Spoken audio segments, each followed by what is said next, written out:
Recentemente recebemos uma mensagem. No vídeo anterior, E se a Terra fosse oca, onde vocês mostraram quanto tempo levaria para cair e atravessar a Terra, eu me perguntei como isso foi calculado, já que a força da gravidade mudaria constantemente devido à crescente quantidade de massa acima de você. Pedro: ok, então temos um buraco na Terra e vai do Polo Norte ao Polo Sul. Dessa forma, não precisamos nos preocupar com o efeito Coriolis da rotação da Terra. Também não há ar no buraco, caso contrário, você alcançaria uma velocidade terminal muito rapidamente, e aí a sua viagem seria lenta e entediante. Existem algumas maneiras diferentes de descobrir quanto tempo você levará para chegar ao outro lado. Uma delas é saltar, mas vai ser mais rápido e provavelmente com uma chance maior de sobrevivência se calcularmos usando matemática e física. Primeiro, mais simplificações. Suponha que a Terra seja perfeitamente esférica e tenha a mesma densidade em todos os lugares. Acontece que a atração gravitacional de qualquer objeto esfericamente simétrico é a mesma como se toda a sua massa estivesse concentrada no centro desse objeto. As partes mais perto atraem mais do que a média, as partes mais distantes atraem menos, mas ao longo de toda a esfera há uma atração equilibrada. De maneira semelhante, se você estiver dentro de uma concha esférica, então os puxões gravitacionais de todas as diferentes partes se cancelam e você experimenta um efeito de zero gravidade em relação à casca. Isso significa que dentro da Terra, todas as partes que estão mais longe do centro do que você são canceladas e não têm efeito, quase como se tivessem sido cortadas e você estivesse temporariamente na superfície de uma Terra menor e raspada. Como assumimos a mesma densidade em todos os lugares, a massa da Terra raspada é simplesmente proporcional ao seu volume, que é proporcional ao seu raio ao cubo. E por ser uma esfera, podemos considerar que toda aquela massa está, na verdade, concentrada em um único ponto no meio. Então,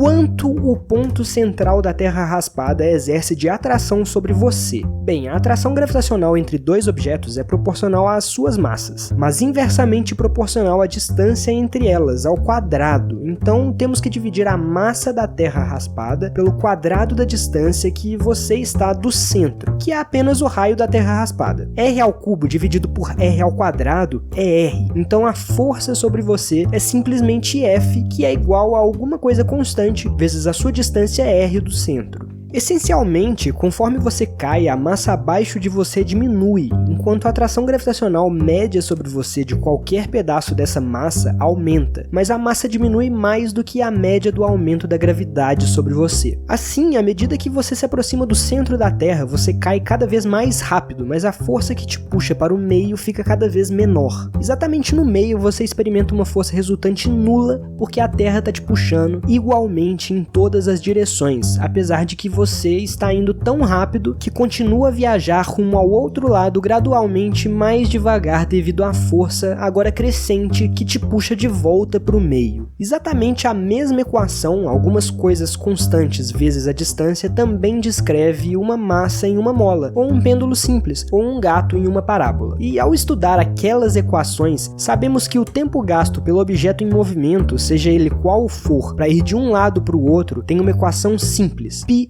vezes a raiz quadrada da massa dividido pela coisa constante. No caso de queda através da Terra, sua massa se cancela da equação, então só precisamos colocar os números para a densidade da Terra e a constante gravitacional para obter a resposta. 42 minutos para cair pela Terra. Isso acaba sendo exatamente o mesmo tempo que leva para cair em volta da Terra para o outro lado, e é o número que você encontrará comumente mencionado na internet. Ainda mais surpreendente, o raio da Terra não foi considerado no cálculo do tempo. Ele prevê que você levará 42 minutos para cair ou orbitar para o outro lado de qualquer esfera com a mesma densidade da Terra. Mas a Terra não tem exatamente a mesma densidade por toda parte. Sabemos por estudos sismológicos que o núcleo da Terra é muito mais denso do que o seu manto e crosta. Assim, quando você começa a cair, a maior parte da massa ainda está abaixo de você, te puxando, de modo que a atração da gravidade não diminui tanto quanto o nosso modelo simples previu. Na verdade, verdade a força é bem constante até cerca de metade do caminho para o centro, ponto em que começa a diminuir rapidamente à medida que mais e mais da Terra está acima de você. Os cálculos aqui são um pouco mais incômodos porque temos que juntar duas partes diferentes: a queda com parte de aceleração constante, que é fácil, e a queda com redução da gravidade proporcional à sua parte do raio, que é a mesma coisa que fizemos antes, exceto que agora você está começando na metade do caminho para o meio da Terra, com uma velocidade de 27.000 km/h, em vez de na superfície sem velocidade. Uma vez que nossa matemática dá certo, combinamos as duas partes e multiplicamos por 2 para obter o tempo total de volta à superfície do outro lado, 37 minutos. Claro, isso ainda é apenas uma aproximação, um pouco mais realista do que antes, mas longe de ser perfeito. Se você reunir cuidadosamente o tempo para uma viagem de queda através da Terra com base em um perfil de densidade mais detalhado da Terra, como talvez o modelo de referência preliminar da Terra, você pode ser ainda mais preciso: 38 minutos e 6 segundos de polo a polo. Mas de qualquer forma, se em vez de calcular você pulou no buraco no início desse vídeo, você ainda tem um longo caminho a percorrer